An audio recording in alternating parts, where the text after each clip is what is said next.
I'm so excited for another week of a guest on our YouTube channel to share all about proactive strategies that we could be using in the classroom to support our students. But before I get too much into it, I know Abby has much more to share about it. So Abby, why don't you go ahead and introduce yourself to everybody here?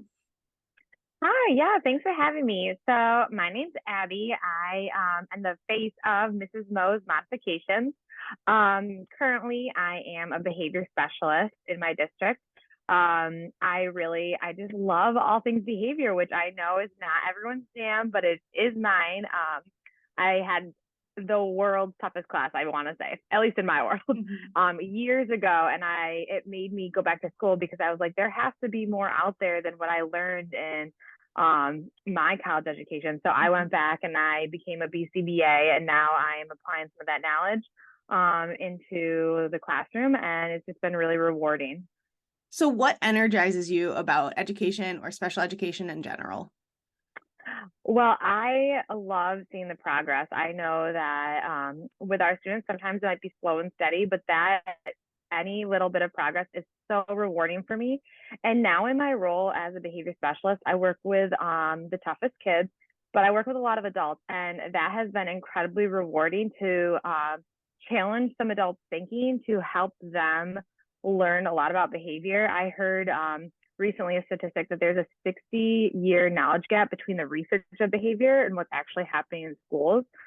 Just crazy, right? So I feel honored and super energized to be able to bring that knowledge into the classroom. Yeah. So when I had originally reached out to you about this, I was like, I don't know, anything behavior, anything SEL, because that is not totally my jam, but I know it's other people's jams, which is why I love bringing guests on and do some collaborations. And we had kind of talked a little bit about using proactive supports and strategies. So like, what does that actually mean as it relates to behavior? Yeah. Yeah. So often I think when you have a behavior that is really explosive, right? Anyone is reactive, like, oh my gosh, what are we going to do? How do we get them back down to baseline and be able to function in the classroom? Mm-hmm. But really, when I'm called in and those things happen, there's not much I can do in that moment because it's talking all about going back and looking at everything that led up to it and how you can change your physical setup of the classroom, how your climate feels, and a lot of strategies that you can put in place to prevent behavior or minimize behavior and not having it get to that total outburst violence stage. Yeah.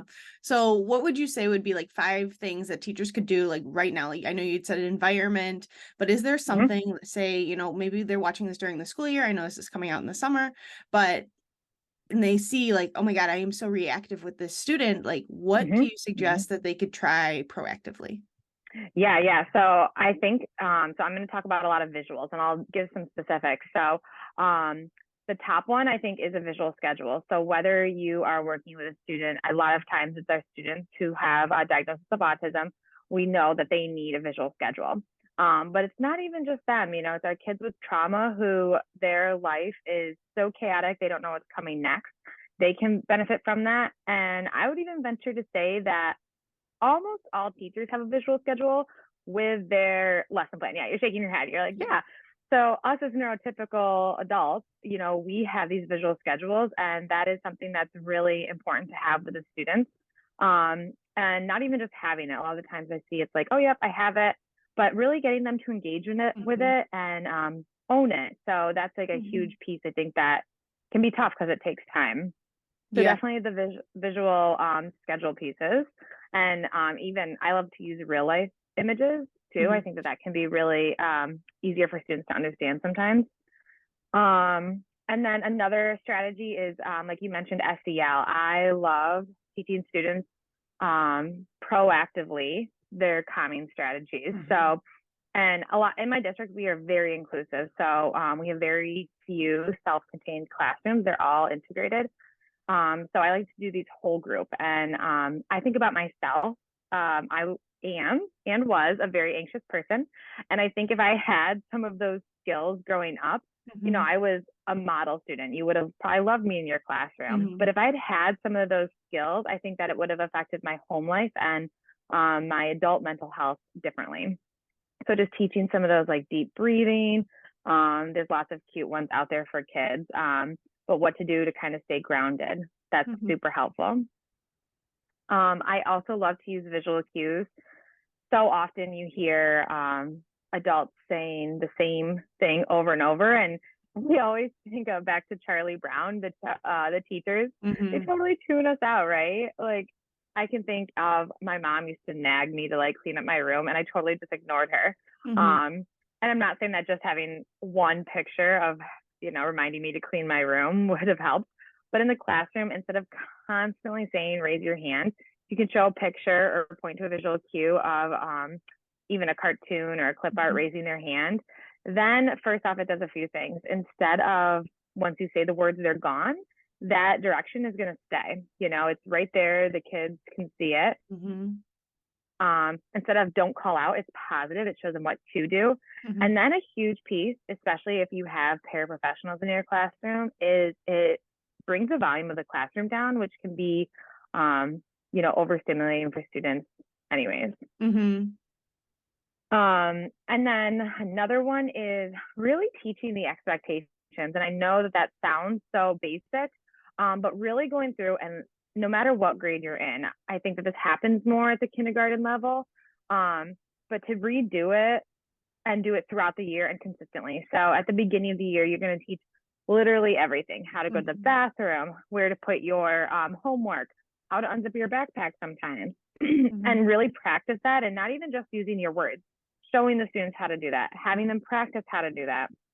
And then after every break, that is such a good time to revisit that and go through those expectations again. Mhm. What does it look like to walk in the hall? What does it sound like? The Mhm. lunchroom, Mhm. huge.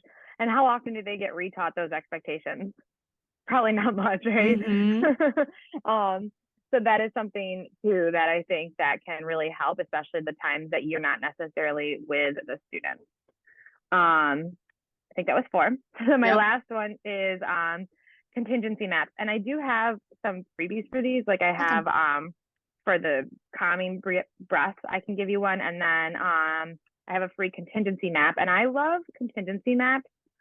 It's sort of like when you take a social story and you break it down really black and white. So Mhm. it gives you the rule or the expectation, and it tells you if you follow it, this is what happens. And if you Mhm. don't, you're going to have, a logical consequence that's going to happen as a result. And it's more with pictures. So students who still struggle with social stories because there can be a lot of language, Mhm. it just really breaks it down. And I think it's quicker. Mhm. So Yeah. it can be a lot. And I don't think anyone should like take all of them on, but Yeah. those are definitely the top things I try to do. Yeah, and all of this, I'm like telling in my head, I'm like, we have to model all of these things to our students, Mm-hmm. model what these expectations look like, reteach, like you said, let's go through and do a scavenger hunt again and like go through what does it look like when we walk in the hallway? What does it look like when we get off the bus? Yes. And what does it look like in the classroom when I am raising my hand? And yes, I have this visual to support it, but what does that actually look like? Maybe you need to pair it with what the teacher is showing, like raising your hand, here's the picture. Just to kind of remind them and Mm-hmm. show and show and show and show again until we can get that as like a rote thing that happens. Mm-hmm. Mm-hmm. Yeah, and it can be so frustrating because you're like, I know they know this, they can demonstrate it. Yeah. And yeah, sometimes they can demonstrate it and sometimes, they can't. And I relate it. This is kind of a distant correlation, but I always like to like give real life examples. So Yeah. like I used to be a huge marathon runner, right? And Mhm. like I run like over 10 marathons. Feels like a different life. Mhm. And so I've demonstrated I have that ability. I can do that. Mhm. Now, fast forward, kids, pregnancy. I could not run a marathon right now. Doesn't matter how much motivation you give me, how much money is dangling out there. I could not run a marathon. Mhm. Same with our students. Yeah. Yeah, and they have to be wanting to work for it too. Like, there is a part of that that they need to give into and understand that like this is something I want as well. So, Right, for sure, for sure. love that. So I feel like this happens sometimes during the year. You find something a proactive strategy that is actually working for the student. They got that visual cue, great, and all of a sudden it doesn't work anymore, Mm-hmm, or it's mm-hmm, not as successful. Is there a way to like reframe it or to try mm-hmm. something new without like, oh my gosh, we have to write a new behavior plan? Hmm. Yeah, I think it can be a couple of things, and obviously talking in general terms. So if you have a student who is progressing with their behavior and you are seeing just huge gains, there are going to be days where they do slide back, and it might be a week or two. It could be they're sick, something's Mhm, going on at home. So mhm, sometimes it's just important to keep on keeping on, keep on that path, mhm, believe that they're going to work because research behind them. But sometimes I think, and I've been guilty of this too, like giving up on it too soon. So mhm, that's one. And I think also kind of like what you said about making sure that we are reinforcing the kids with doing the expectations. So mhm. we teach them something, we have the visual cues. We have to be sure that we're reinforcing that somehow, whether it is, a verbal praise, if they're working for something, sometimes we get so used to like, oh, that's the expectation. That's just what they're supposed to do. But if Yeah. they're not getting that reinforcement and that's challenging for them to do what they're expected to do, they're going to slide back and do that negative behavior again. Yeah. Especially with something like talking out of turn, you want them to raise their hand. Mm-hmm. Finally, you get on that pattern of them starting to raise their hand. You've called on them every single time they've raised their hand because you want that to be almost automatic.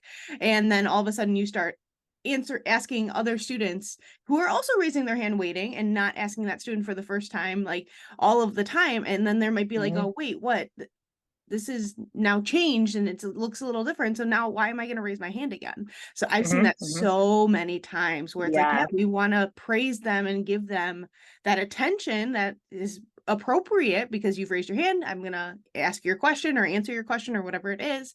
But then I need to start asking other students in the class too. So I Yeah. Yeah. totally see that all the time. So are there any like resources or websites that you have that you can share with us so that we can support our students the best way we can? Yeah. I have a ton of free stuff because I feel like that is, my goal in life is just to help more students. Whenever I was in, I didn't want to leave the classroom necessarily, but I knew that there was more that I could do to help more students, kind of like you, we're in like a Yeah. coaching role now. And so I have so many free supports that I can give you to share with whoever listens. I Hmm. have the contingency map. I have the token economy. I have the SEL breathing task cards. And I think what's really important is a lot of the times, like we can find Go Teachers Pay Teachers, even my materials, and we can find freebies. But I think it's important to reflect and make them really individualized as much as you Hmm. can. So, if a student really likes a game, incorporate that. I've had, students who love Paw Patrol, for example, Hmm. and I've gotten pictures of Chase sitting to help them, and that's their visual cue, but that might not work for every student, Hmm. obviously. So Yeah. just even if you go on Teachers Pay Teachers, find free things, use my free things, your free things. Just always being reflective and making it really individualized to the student as well. So Hmm. if you have a Paw Patrol, that in and of itself is reinforcing, which is like double bonus. Yeah. Love that. So many great things. And I will make sure to leave any of these links that Abby's mentioning below so you can grab them for yourself, the freebies, and check out her website and all those things. So, are there any other tips and tricks and strategies that maybe we didn't talk about or that you're like, Heather, we totally missed this concept? So I love to give this one. This was like when I was going through my coursework, kind of eye opening for me, not kind of, very eye opening for me. Um, and I just think it's a really great skill that maybe you learn kind of as you're going. But so it's called behavioral momentum. And I think that you Hmm. probably know what this is. Yeah. Yeah. So it's a great strategy. So it's basically using the principle that if you get students on the ball, give them a little momentum that they're going to keep going and do a harder skill. So it Hmm. might look like you start to sit down with a student and you know that writing is always challenging. Ask them, hey, can you count to 10 for me? And then they do it. And then you say, good job. Hey, what is the season? They answer. And then you say, good job again. And then maybe you do one more that's really easy, something that's really easy in their wheelhouse. And then you ask them, all right, time to write your name. Hmm. And I always also frame it not as a question. Did you hear I said that time to write your name Hmm. so that they can't say no, but Hmm. building up that momentum. So doing 3 to 5 easier tasks and then praising them or giving them some sort of reinforcement that's working for them to then do that harder task that they would have potentially not done if you had just sat down and told them to write their name. And the only caveat I always tell people is you don't want to say your student sits right down and you ask them to write their name and they rip up the paper. You don't want to necessarily go back and do that behavioral momentum right away, because that teaches the student, oh, I didn't want to do it. I got out of it by ripping up my paper and they gave me an easier task, right? So if that happens, we all forget. Kind of pause, debrief, take some time, present it again. And when you can have time to reset, then do the system of that behavioral momentum again. Yeah. A couple other things that my school does is like simple things like, hey, go grab your device. Go get your piece of paper. And like they have to like get up and move to go somewhere, especially if it's a transition thing. It's like, oh, okay, well, you don't want to leave the classroom. Okay, but let's grab your device. Maybe that's in reach. Maybe they have to stand up and go get it. And oh, great, you're already standing up. Let's continue to walk. So something small like that. And even questions like, hey, what's your name? I use that one a lot because I am an admin now, so I'm not in every single classroom every single day. So that sometimes I go into a classroom that I've been before, but maybe I'm still like newish to the student, and I'm like, hey, can you remind me what's your name? And then they'll tell me their name, and now we've gotten a conversation going, and I can ask questions like, yeah, what day is today? I forgot. Oh yeah, it's great. It's Tuesday, second period. Great. Fantastic. Thanks for telling me. And then we start almost having that like interaction with each other where it's not expecting them to do any work, and it's almost seems, I hate to say it, but mindless. And especially with our younger learners, we'll do kind of like a following directions, Simon Says type of thing. Like, oh, can you show me where your head is? Oh, can you show me where your feet are? Like, and then they'll do those actions. Like, great, thanks, fantastic. And you know, you make it fun for them too. So those are some other strategies I know we've used. Yeah, I love it. I love it. And I feel like that's one that you can just take back to your classroom. There's no prep for it. You can just implement it. So when people are struggling, that's definitely the easy one that you can totally do tomorrow. Yeah, I love that. Awesome. Thank you so much, Abby, for being on. Again, I will leave all of her links below so you can go ahead and find her. If you have any questions, you are welcome to comment, and I'll make sure either Abby or myself can answer those questions for you. You got it. Thanks for having me. Thanks, Abby. Thank you for watching today's video. If you're new here, make sure to click that like and subscribe button. It would mean so much to me. Click the bell to get notifications for when new videos get released or I go live. As always, leave a comment if you have any questions.